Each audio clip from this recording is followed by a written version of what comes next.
Hey guys, there's tons of videos I'd love to be making for you in the last few weeks and for the weeks to come, but I've been very, very busy. The camera I used to film, the one I'm using right now, is becoming very unreliable, and I just can't do it like I'd like to. But there's something very timely going on right now that I just like to address, as I probably would have done over the course of several videos by now if I was able to make videos as often as I used to.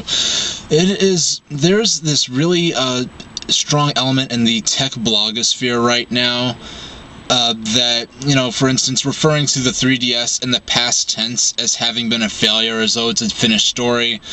Stories like, saying, oh, Nintendo's, they need to stop making their own systems and make games for iPhone and Android. It's their only hope, and 3DS is doomed, and PlayStation Vita is doomed, and Sony needs to, portable. There's one article in particular called "Portable Consoles Need to Go Away." Not even like they're not sustainable anymore, they're not viable anymore in the age of smartphones. It's no, they don't deserve to exist and need to go away. That's that sort of attitude where you're too busy crunching numbers and speculating to remember that this industry is about fun and the people having fun, and to sort of say that the fun people are having on their dedicated systems is made invalid by the existence of the breakout of, the emergence of gaming on smartphones and tablets is really pompous and out of touch with the gaming. I think what really the gaming industry is based on, which is experience. And I'm going to be talking about this mostly in the context of Nintendo, but they're also saying, that portable game systems are doomed, and that Sony, the PlayStation Vita's, has no chance.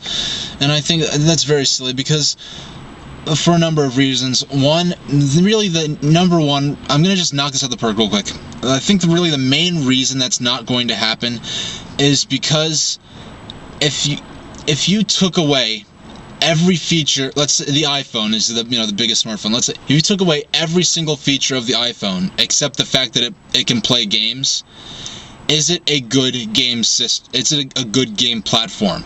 No.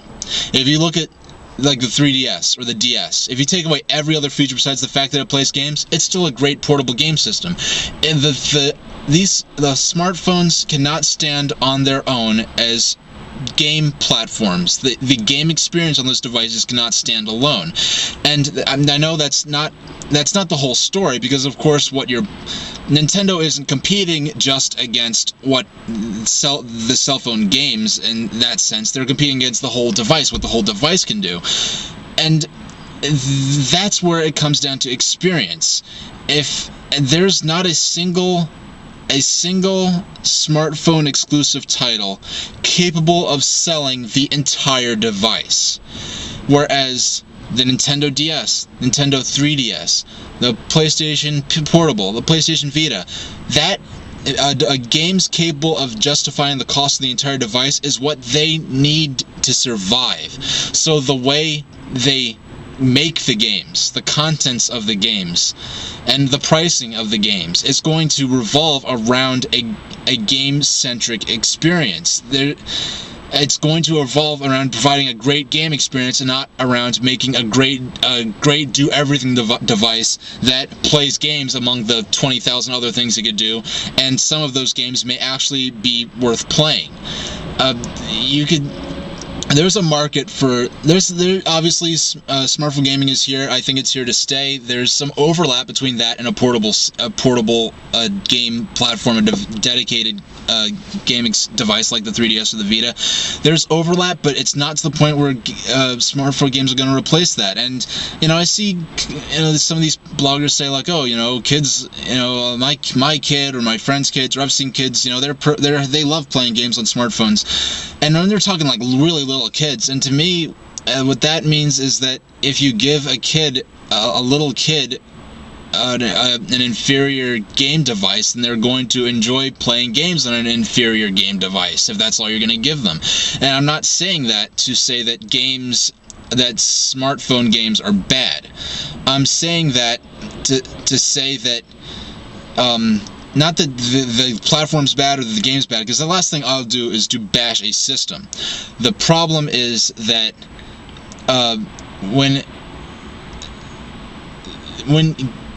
you have to specify the good smartphone games, then there's a problem with your device as a platform. I don't want to ramble too much, but I'm rambling. But I can't imagine Super Mario 64. I cannot imagine that being as good an experience on a smartphone, on a touchscreen smartphone with no buttons, as it is on a device with buttons like Super Mario 3D Land.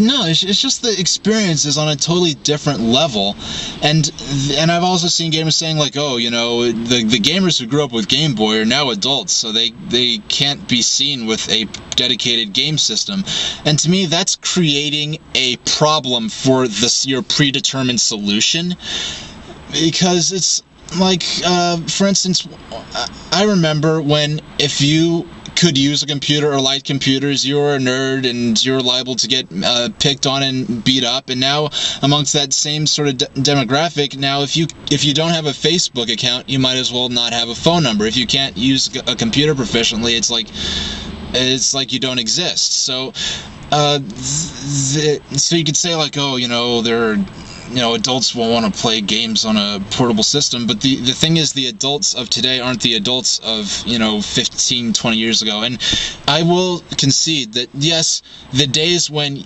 Nintendo could sell Brain Age as a $20 game cartridge, with the killer app being a Sudoku thing, and sell that to people who otherwise wouldn't have bought a Nintendo DS but wanted just for Sudoku, the days of selling let's say personal trainer cooking, that interactive cookbook with the video tutorials and everything, the days of that being a viable product as a cartridge on a video game system, that window has closed. But that's not the end of a portable game system being a relevant and mainstream thing.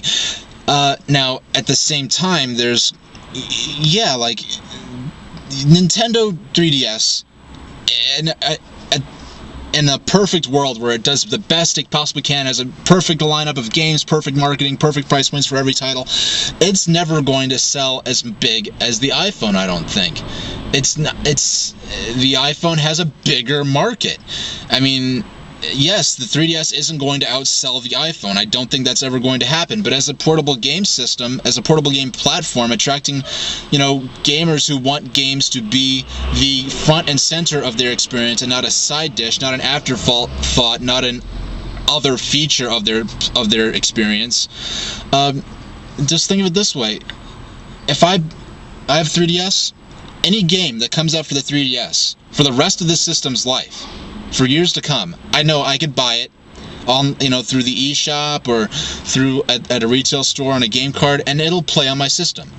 If I get an iPhone 4S today, in a year or two, there's going to be a new iPhone. It's going to be more powerful. It's going to have different features. And my phone's going to be obsolete. If I had an iPhone, 3GS, an iPhone 4, I can't really expect every game, in terms of not just the simple, casual games that are easy to get into and aren't very hardware intensive, but in terms of the real